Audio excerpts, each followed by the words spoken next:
Yes, I love this land. It takes my breath away.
Welcome to Texas 10. I'm Melissa. And I'm Steve. And as you know, we've been traveling the state of Texas.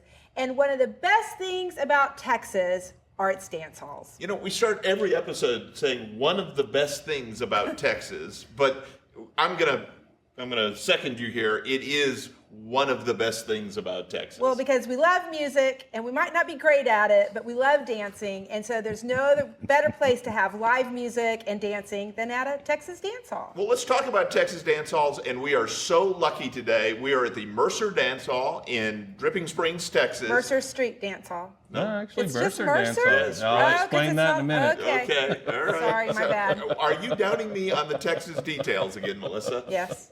Don't. Okay. Okay, all right. So we're at the Mercer Dance Hall here in Texas, and we happen to know the owner, Nicholas Dotin. Nicholas, can you tell the folks hi? Hi.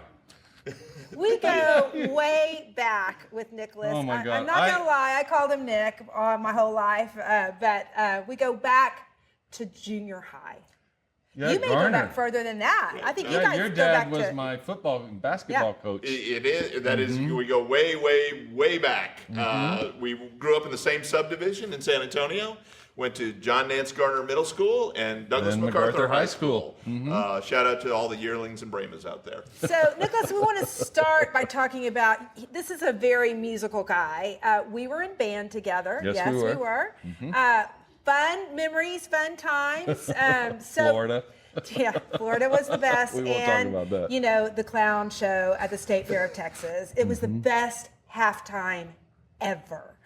But we're not talking about Texas high school bands. We're talking about Texas music. And we want to hear a little bit about your journey into music, because I know it's been a passion of yours really since you were young. I got cursed with the music bug from a very early age. I was taught on piano, and then when I got to middle school, they discovered I played piano, and my dad was a doctor, so that meant he could afford the French horn. So they stuck me on French horn. And so, you know, started on French horn, did that in middle school, and then worked into high school, and then they said, hey, we need an electric bass player for the jazz band. We'll give you a bass. And so I get that, and I start doing that, and the next thing I know, I'm going to be a drum major. Well, we're going to move you to the drum line. So point is, I've always been cursed, I call it a curse, with the music bug. Of all my family, I have a twin sister, tone deaf. My wife, I love her to death, can't carry a tune. But so I've been in the Shout out music to world. Gabe, by the way. Shout out to my wife. And hey, I feel your pain because Steve cannot either. He can remember the words, I can carry the tune. So we make a great couple, actually. Right. So both of you were very musically talented in high school, but it's something different when you make the jump and you continue that into your professional and you actually do gigs and whatnot. So tell us a little bit about how you got into playing and making and, you know. Well, in high school, you know, I was in a band and I wanted to be the cool guy. And my first gig, I think I was 14, had to have a note from my mom, played out at the old Army Lackland Air Force Base. And, you know, the chicks dug it. Let's just say it. You know, he plays in a band. this is really, really neat. And in fact, my girlfriend at the time went to an all-girls school, and I played one day for a recital. And I played Jackson Brown's Rosie. Now, if you don't know what that song is, I'm at an all-girl Catholic school, and I'm singing a song about a hooker. The girls loved it. Right. The director was horrified. But anyway, so stayed in that, and then I came to school, and my parents, for some reason, are like, well, all our children must be college educated. So I went to the University of Texas, and while I was, quote, going to class, I was still playing music.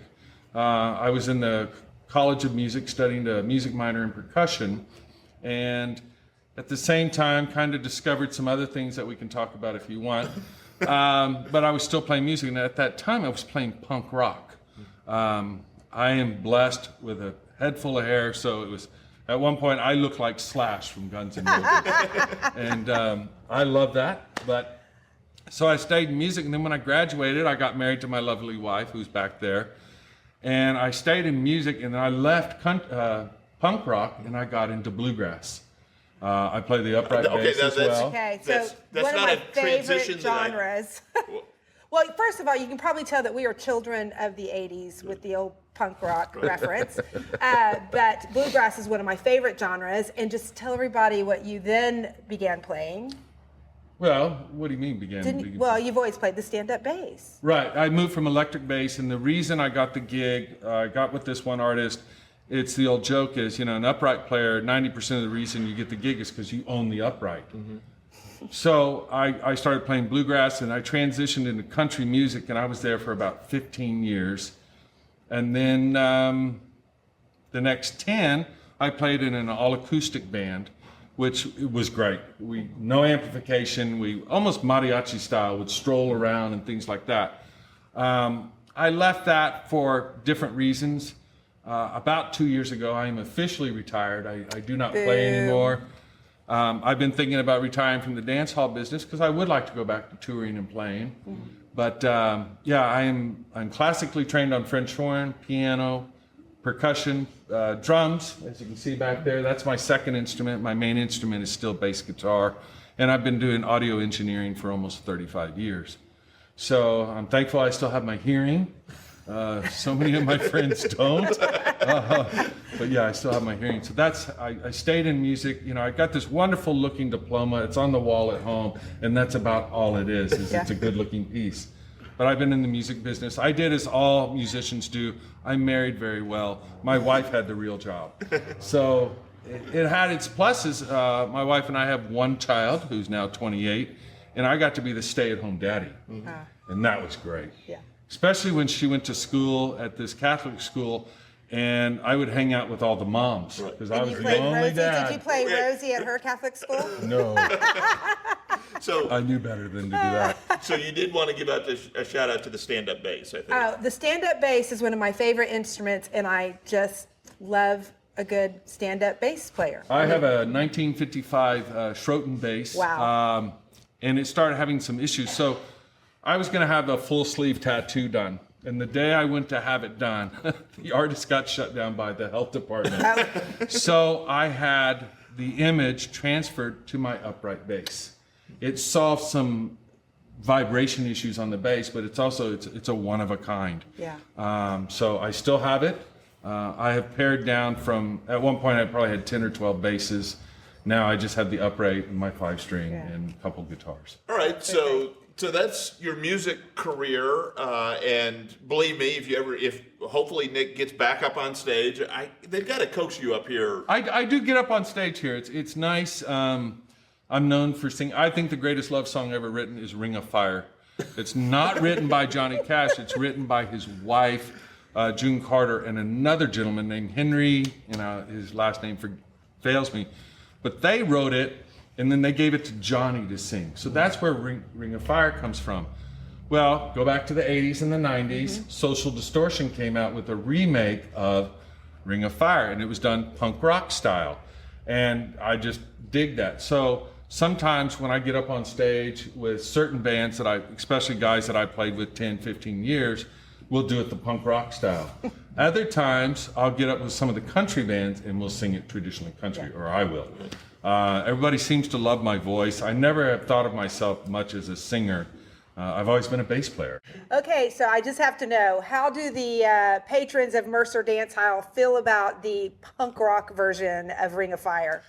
They love it. They know my history. They know that I come from the punk rock version, so you can't take that out of me. But they've actually learned that they can almost kind of polka to it because it's more of an upbeat style. And, a great song is a great song, whether you do it reggae style, whether you do it country style, rock style, it's still a great song. And so I go back to the fact that Ring of Fire, I think, is probably the greatest love song ever written.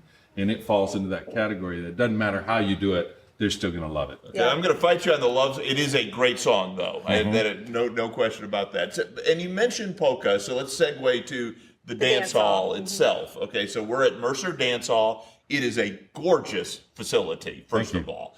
Like I said, here in Dripping Springs, which is become the event center of Texas. It Wedding seems. capital of Texas. I was just going to say it. We've been to a couple weddings here. And it seems like a great place for a weekend because if you're here for a wedding, that's one thing, but then there's breweries, there's vineyards, there's distilleries. We're close to the Salt Lick. Tito's.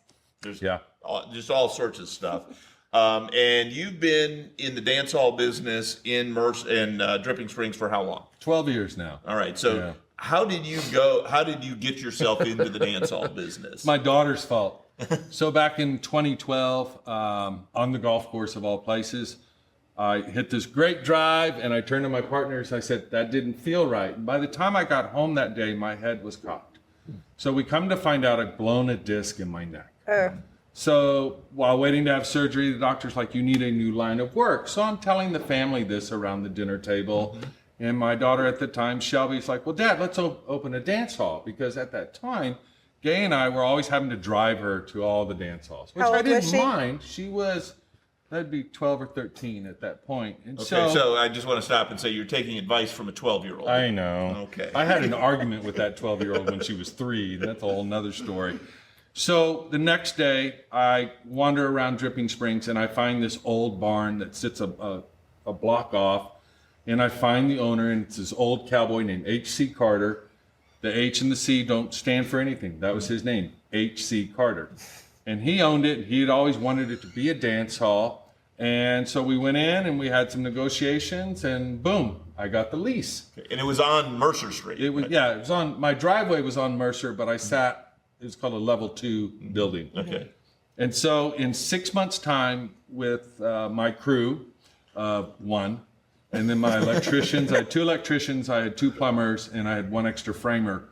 I lost 50 pounds building the first dance hall. Wow. Of course, after we opened, I found the 50 pounds. That's why I wear my shirt out. So we started the dance hall there. And it was great, discovering the music, the bands that I was buying. And then one day, the old man had died, and the case got probated. It got ugly. Okay, we're not going to attack lawyers here. No, I'm not. going to stop the lawyer attack. But and so they basically came to me and said, "Look, you're not paying enough in rent." I said, "Well, look, I'm a level 2 property. I'm only worth this." I mean, you could look across the room and you could see underneath the walls. That's where the rats would come from. That came from the feed store across the street, or cats would come in, and so I made a counter offer. They didn't like the counter offer, and they gave me 30 days to get out. Well, during that time, my brilliant wife had said, hey, we should buy this property that we're sitting on. And so I found the guy that owned it, and I got to him before he died. That's a whole nother story for a whole nother day. It's not dying. Right, I'm not hanging around with Nick anymore. Yeah, well, no, it's the old people. Okay. And so we acquired the property, and once again, I brought all my crews back, and we built the dance hall that we're in right now. The best thing about it is we own the dance hall. You're not leasing the property. Right. So it's been a heck of a journey from that. That's how I got into the dance hall business. I love it to death. Dance halls, unfortunately, are kind of a dying institution. Okay. Why is that? Why is that? So tell us, let's define terms, first of all, okay? Because you hear honky tonk, you hear roadhouse, you hear club, bar, dance hall. What is a dance hall to you? Dance hall was originally the community center. Most of the times they didn't even have walls. They were just a covered area. There might be a little bandstand, and on Saturday night, the cowboys would come in from working. They'd take a bath, put on a clean Good. shirt. You laugh and they The go, ladies "No, everybody's loved got that. Yeah, but they would literally bathe, and they'd go out and you would dance, and there would be children. They would bring food. So it was a community center. If somebody passed in the community, they'd have the wake there, the celebration of life. Going over to what is a honky-tonk. A honky-tonk is kind of a perversion of the dance hall term, if you will. A lot of times it was an older bar that had a band, a smaller dance floor. For example, our dance floor is 1,000 square feet. The largest one in the state of Texas is in Anhalt, which is down in Boulevardy, Texas, called Anhalt Dance Hall. It's 6,000 square feet. Wow, we've got to go The dance there. floor is 6,000 square feet. It was built by the Germans. If you can ever go there, go there. So their sound's not the best, but it's a wonderful institution. It's a nonprofit. I am a for-profit. Let me make that clear, okay? If people come in, they're like, I want a glass of water. It's like, all right, that'll be $2. I have to pay for it. How do you think I pay the electric bill? Right. Okay? So you have a dance hall, which is kind of a community center, the honky-tonk.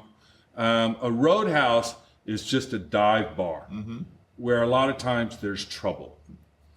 One of the greatest compliments I've gotten being here is that we're safe. We've had 2 fights in 12 years. They're both women. I'll never understand that. One was during a Roger. Were they fighting over you? No, unfortunately, no. Gay's laughing. One woman. Well, next question, was Gay in the fight? No. Okay. But the first fight, she had to help break it up because I'm not technically allowed to grab a woman Right. in a fight. Well, there's nothing more dangerous than breaking up a fight Oh, between no women. kidding. It's much And better in that between first men. one, this one woman accused the other woman of being an unfit mother. How they got onto that conversation, I don't know. Next thing I know, bar stools are flying. Gay steps man. in. A beer gets thrown on her. We get him out. Fast forward about 4 years, we're having a Roger Krager concert. Great, great artist, Texas artist. And somebody comes up and goes, "Nick, there's a fight." Great. Run to the front, and 2 women in their 60s have gone at it because one bumped the other, so the other bumped back. Then this one bumped back again. So this one throws a punch. Clocks are here. It causes a black eye. Were they fighting over Roger? No, they were just fighting over their personal space. Okay. And so It's- personal the space police is are very called. I remember Roger stopping the band going, there's a cat fight up here. So, I'm proud to say we are a very safe environment. Like I said, with our dance Well, for the floor. guys, you are. Well, yeah, the guys, it's easy. If you think you're going to start a fight in this dance hall, you got another thing coming. As I like to tell people, I own a tractor. I have land. You put the two together. So, going back, you have the Roadhouse, you have the honky tonk, you have the dance hall. The dance halls are dying because our crowd is getting older.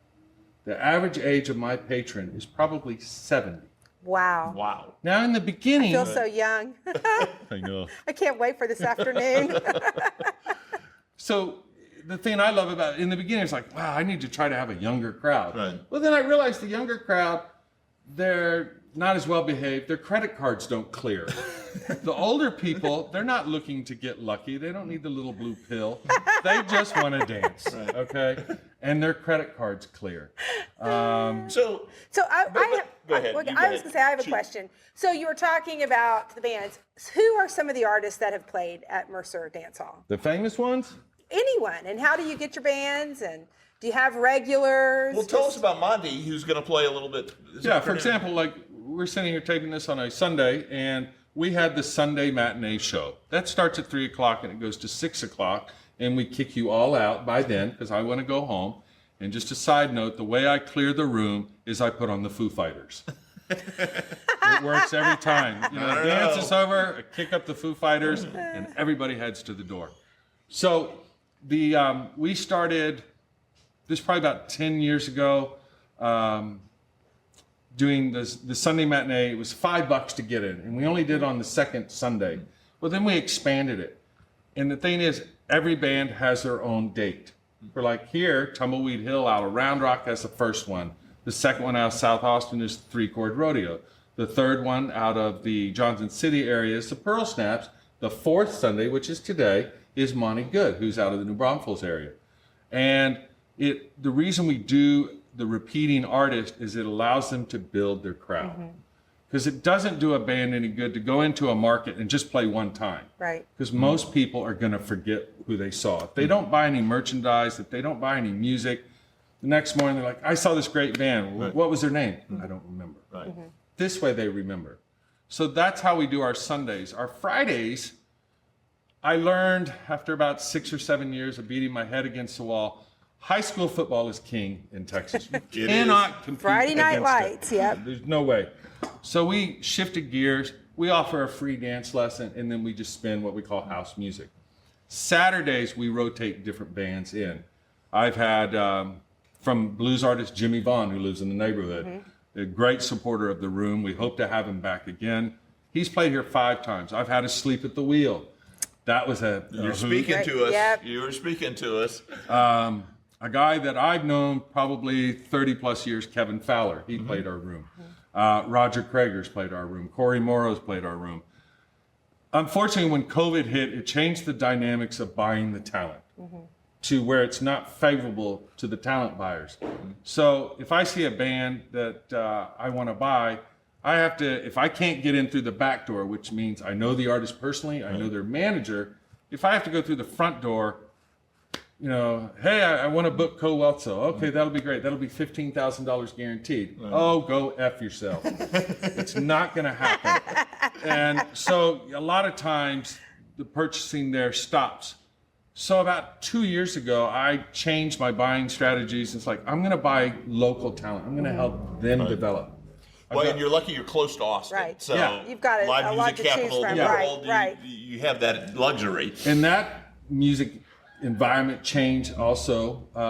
6th Street, there used to be 12, 15 original venues. Let's up not and down. get It's started so on 6th Street. different, Now right? it's totally so now we different. have Mercer Dance Hall. Right. So we have the dance hall out here. At one point, I was part of what we called the dance hall mafia, and that was owners of Copeland Dance Hall, Anhalt, us, Candelia. I forgot the other two. And we would get together about every 6 to 8 weeks, and we'd have lunch at each other's venues, and we would talk about, hey, I bought this artist. Don't buy her. She's a real pain in the butt. Or I bought this artist, got a great deal. The back end deal was really worked for everybody. We made money. So that's how, and that was helping a lot for the industry. We're trying to prop each other up. Unfortunately, as I said, dance halls are dying. You're breaking my heart, Yeah, man, because when you this keep is- saying this. So Because the young kids don't dance. So how do we get the young kids back? Take their phones away from them. there you go. Okay. Do you take them at the door? Like check your guns and your phone at the door, right? That's- I make them check their guns, but I can't make them check their phones. One night we have a table that I'm looking at from here, and I had 3 couples come in. They were in their late 20s or so, and they all sat at that table and just looked at the phone. They didn't talk to each other. They didn't dance. Well, they were talking It's- to each other. They were it's- texting each other. It's funny you say that because I watched a documentary recently about Jimmy Vaughn and Stevie Ray Vaughan, and one of the things that strikes you, and you did this, are the young kids that put together their bands. And now, they're if they're making music, which a lot of them are, but they're making it at home in their bedroom and putting it out on social media. And it does break my heart because I think one of the best things about venues like this is getting there, getting to know other people. If you want a great time, just sit and watch people dance. It is so much fun. I know that one of my favorite memories was in Austin at the Continental Club. They have a similar thing in the afternoon, and they're regulars. And there is so much joy in live music and so much joy dancing, even if you aren't the best on the dance floor. You can laugh and you can smile. Yeah, And people don't watch the bad dancers. We watch the people that really know how to dance. Why would you want to watch somebody who doesn't know how to dance? because it's not- kind of fun. Well, That would be me. A little bit, but it's I amazing. don't watch the bad dancer, I am the bad dancer. When you see some of these couples and it's this tall cowboy and this good-looking cowgirl and he's spinning or moving her, he dips her. Yes. If I dip somebody, I'd throw out my back. It's that tough. So, you talk about bands and stuff. Yeah, computers changed it all. The other big thing is, I won't get into the legal thing, but bands quit being bands, and it was an artist who now employed employees. I'm a bass player. You know, you get hired for a gig, you could be cut loose from that gig at the end of the night, given a ticket to get on a bus and go home. So the dynamics of the industry has changed tremendously. It would take a whole nother taping to even, and it's kind of boring. So let's talk about happy times. What are some of your favorite memories from your playing or from the dance hall? What are some really happy memories that you love? Why do you still do this? Because I love the music still. Had Walt Wilkins. He's amazing.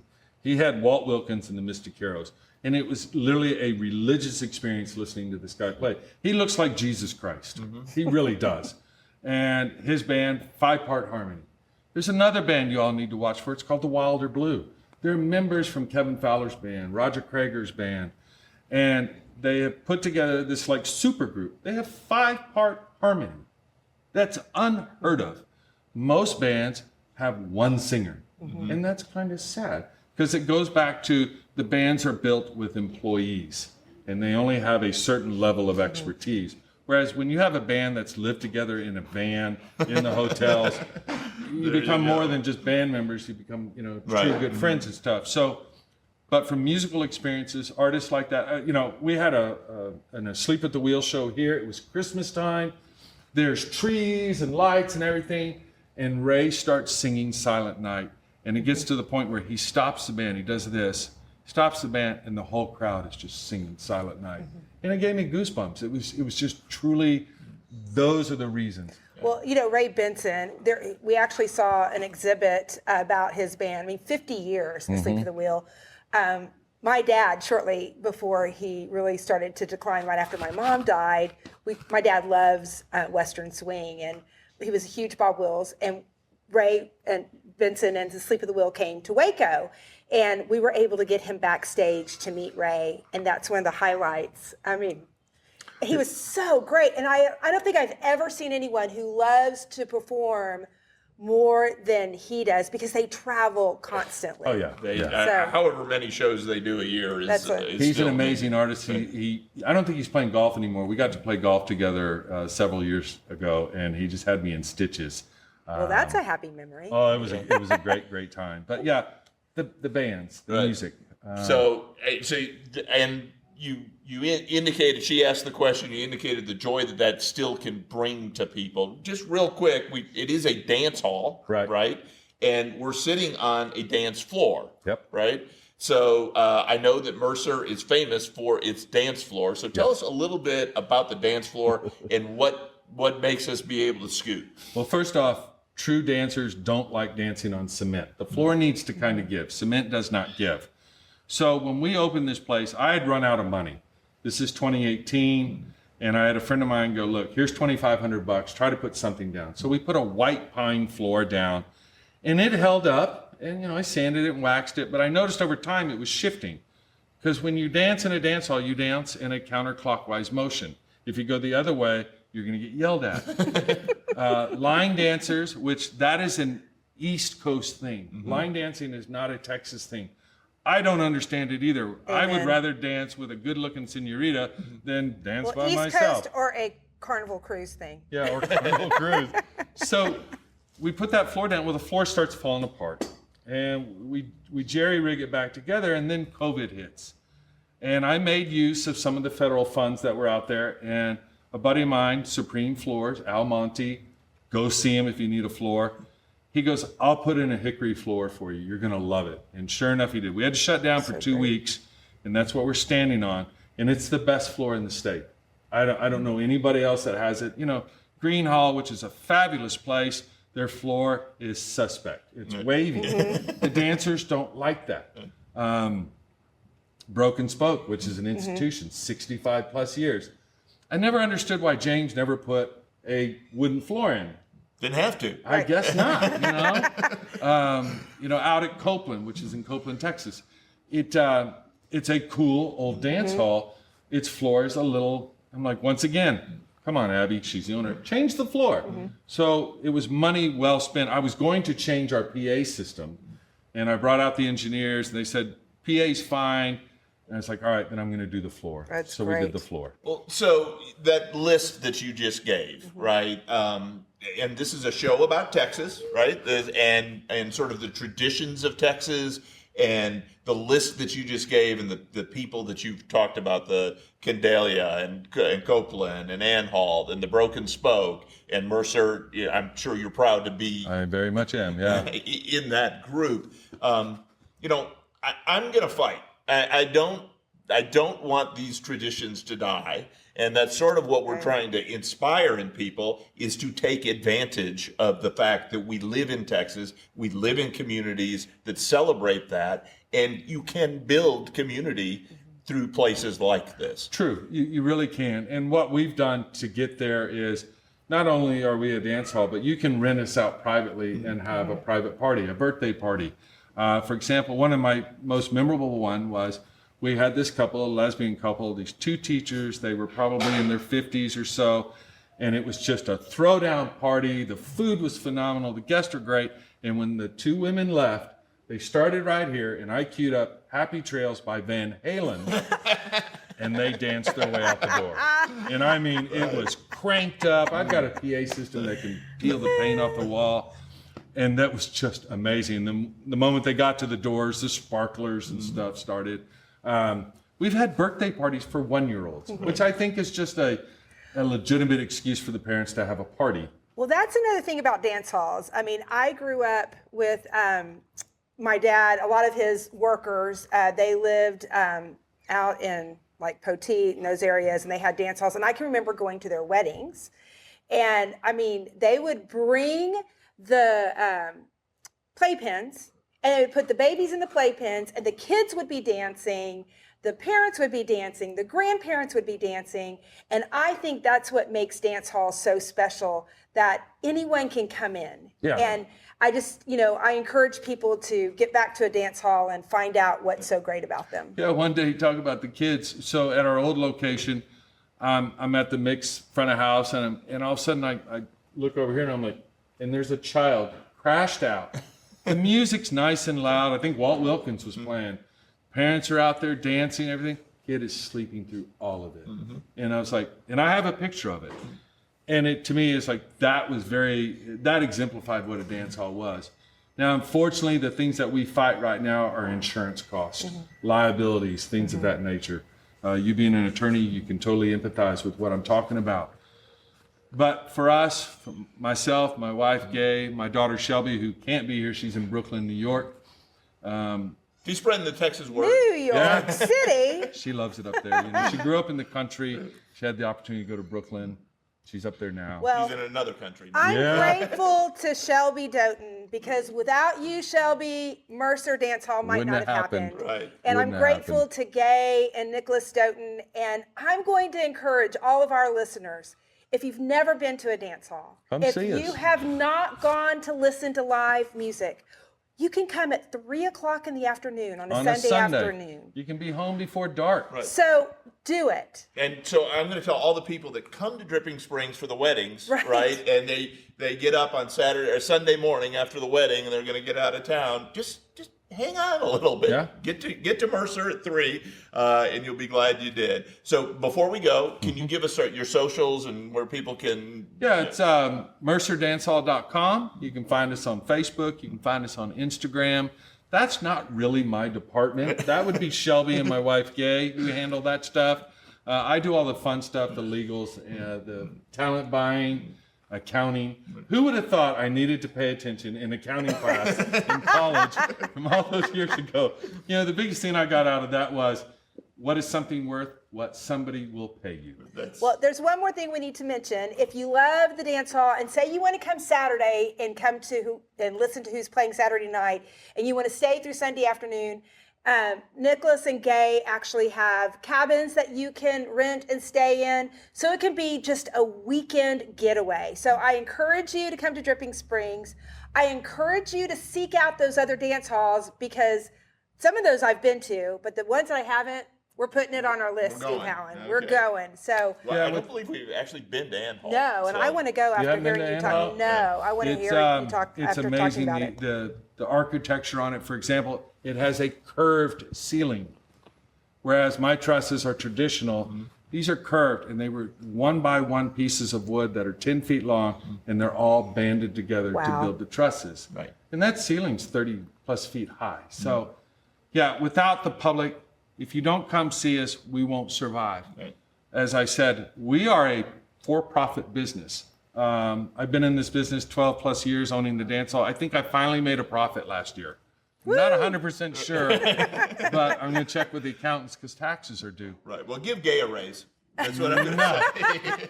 She wants a new car instead. Yes, you know? yes, do But it. yeah, support local music. Yeah, you may not know the band. Get off your butt. Come see them. The average ticket price is only $10. That's like a latte and a muffin at Starbucks. Amen. So forego that muffin and that Starbucks and come support local music. So, Well, Nick, we can't thank you enough. Thank you for we're having me. We're going to stay and we're going to dance a little bit. I hope you will. And it's just been great. You have an awesome place. Obviously, we're big fans of it. Encourage people to see it. If they're not in the area, hit up a dance hall where they are. and all of you MacArthur Band alums, let's come to Mercer Dance Hall and have a little reunion and cut a rug. Nick, it's right. been so much fun. Thanks seeing for you. having me. You bet. Thanks so much. We'll be back. And I love this land. Oh, it takes my breath away. From the Palo Duro to the Gulf Coast plain. From the heart of the hill country to the piney wood shade. I love this land. It takes my breath away.